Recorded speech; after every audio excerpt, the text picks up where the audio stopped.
Assalamualaikum warahmatullahi wabarakatuh. Saya Ila Komalasari dari Tadris Matematika IAIN Syekh Nurjati Cirebon.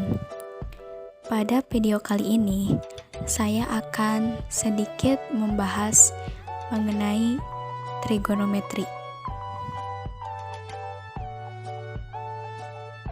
Oke, sebelum kita tahu lebih lanjut tentang materi trigonometri, langkah pertama yang harus kita ketahui terlebih dahulu adalah pengertiannya.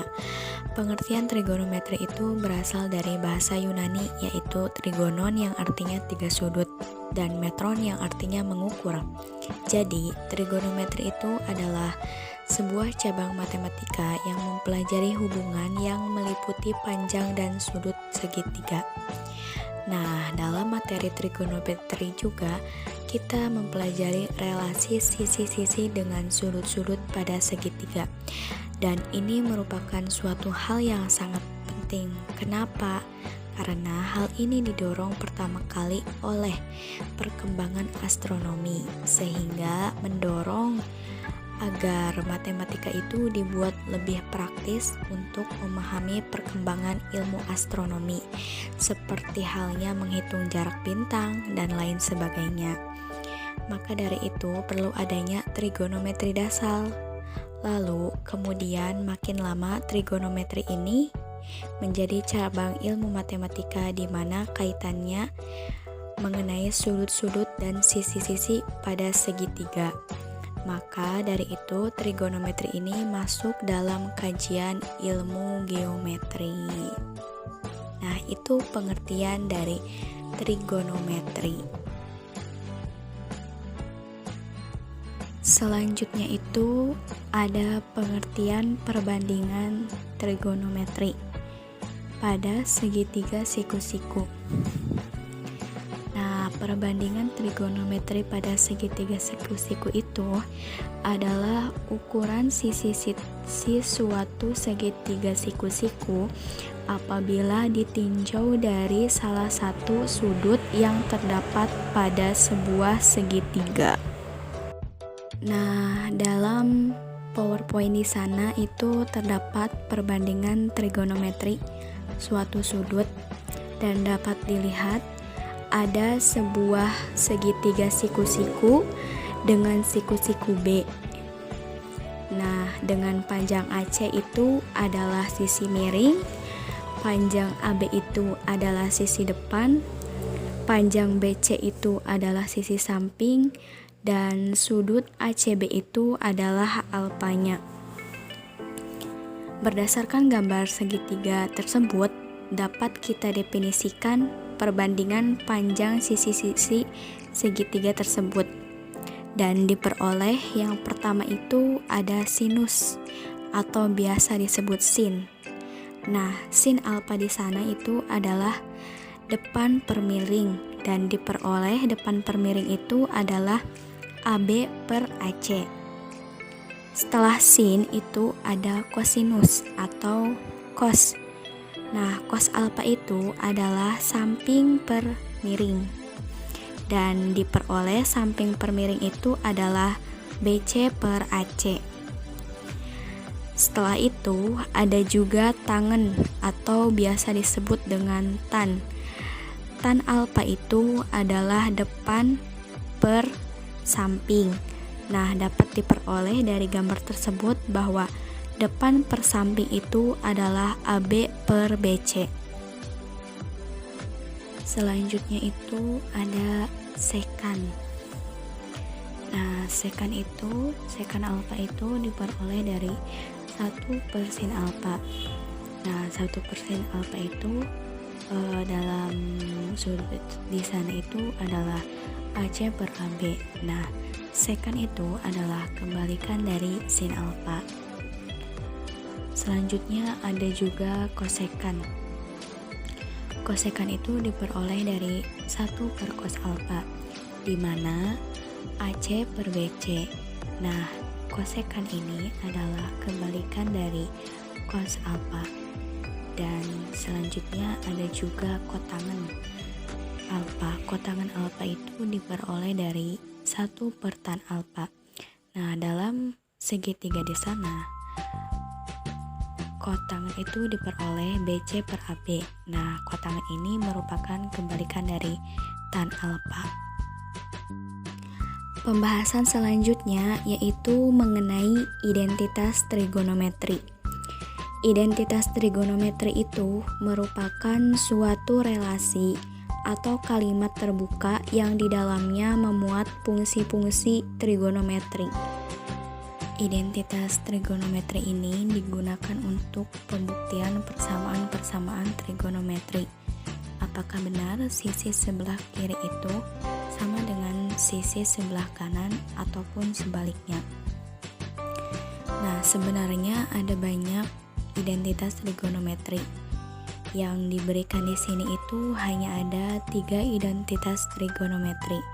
Dan rumus tersebut merupakan rumus turunan yang diperoleh dengan menghubungkan satu fungsi trigonometri dengan fungsi trigonometri lainnya, yaitu identitas trigonometri di sini itu sin kuadrat alfa ditambah cos kuadrat alfa sama dengan 1.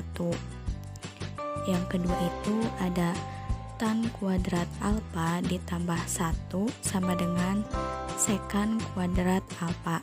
Dan yang ketiga itu ada kotangan kuadrat alfa ditambah 1 sama dengan kosekan kuadrat alfa.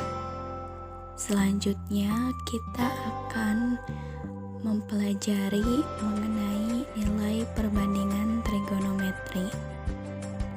Nah, pada bagian kali ini kita akan belajar mengetahui nilai perbandingan trigonometri untuk sudut istimewa dengan menggunakan jari tangan. Langkah yang pertama itu dapat dilihat, kita akan mencoba belajar mengetahui nilai perbandingan trigonometri untuk sinus. Pertama, kita beri nilai setiap jari tangan kita dengan nilai setengah. Setelah itu, kemudian kita kalikan ibu jari dengan akar 0, telunjuk kalikan dengan akar 1, jari tengah dikalikan dengan akar 2, jari manis dikalikan dengan akar 3, dan kelingking dikalikan dengan akar 4. Setelah itu kita jumlahkan dimulai dari ibu jari, yaitu setengah kali 0 sama dengan 0, setengah kali akar 1 sama dengan setengah akar 1, setengah kali akar 2 sama dengan setengah akar 2, setengah kali akar 3 sama dengan setengah kali akar 3, dan yang terakhir setengah kali akar 4 itu adalah 1. Nah, kita mulai dengan ibu jari terlebih dahulu, yaitu dengan sinus 0. Dapat kita lihat itu nilainya sinus 0 itu adalah 0, sinus 30 itu adalah setengah akar 1, sinus 45 itu adalah setengah akar 2, sinus 60 itu adalah setengah akar 3, dan sinus 90 adalah 1. Selanjutnya kita akan belajar mengetahui perbandingan nilai trigonometri untuk kosinus menggunakan jari tangan.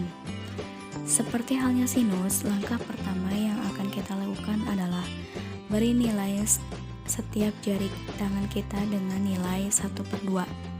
Kemudian kita kalikan ibu jari dengan akar 0, telunjuk dikalikan dengan akar 1, jari tengah dikalikan dengan akar 2, jari manis dikalikan dengan akar 3, dan kelingking dikalikan dengan akar 4.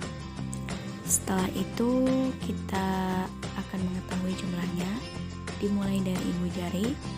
Setengah kali akar 0 sama dengan 0, setengah kali akar 1 sama dengan setengah akar 1, setengah kali akar 2 sama dengan setengah akar 2, setengah kali akar 3 sama dengan setengah akar 3, dan setengah akar 4 sama dengan 1.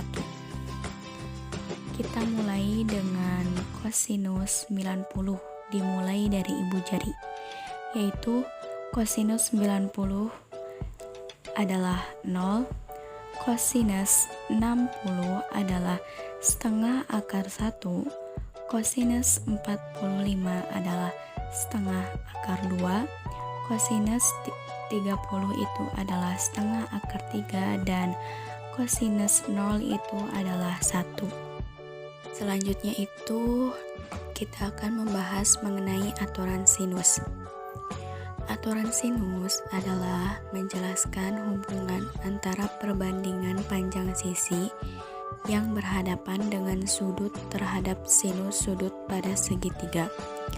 Berdasarkan aturan sinus dalam segitiga ABC, perbandingan panjang sisi dengan sinus sudut yang berhadapan dengan sisi segitiga mempunyai nilai yang sama, sehingga berlaku rumus yaitu A per sin A sama dengan B per sin B sama dengan C per sin C.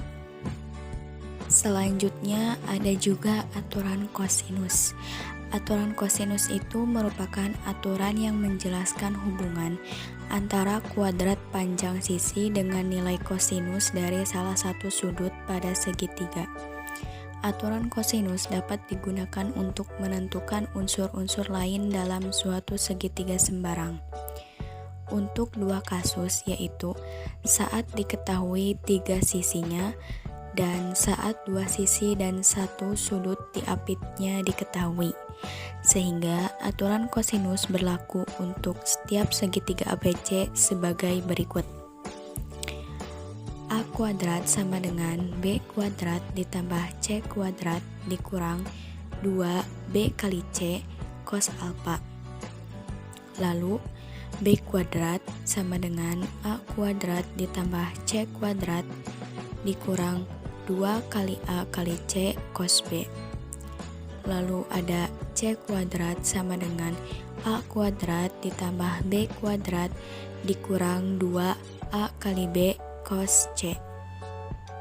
Nah, sekarang kita akan masuk ke dalam materi yang terakhir, yaitu penerapan ilmu trigonometri. Ilmu trigonometri ini dapat diterapkan dalam berbagai bidang ilmu ataupun dalam kehidupan sehari-hari. Salah satu di antaranya yaitu yang pertama, pada bidang astronomi, trigonometri dapat digunakan untuk menghitung berapa jarak bulan ke bumi ataupun berapa jarak bintang ke bumi. Contoh yang kedua yaitu pada bidang geografi, trigonometri dapat digunakan untuk menghitung jari-jari bumi dan jarak antara dua tempat di bumi. Contoh yang ketiga ini adalah contoh yang sangat sederhana dalam kehidupan sehari-hari. Trigonometri dapat digunakan untuk mengukur tinggi pohon. Mungkin cukup sekian penjelasan trigonometri dari saya. Kurang dan kurangnya saya mohon maaf. Billahi taufik wal hidayah. Wassalamualaikum warahmatullahi wabarakatuh.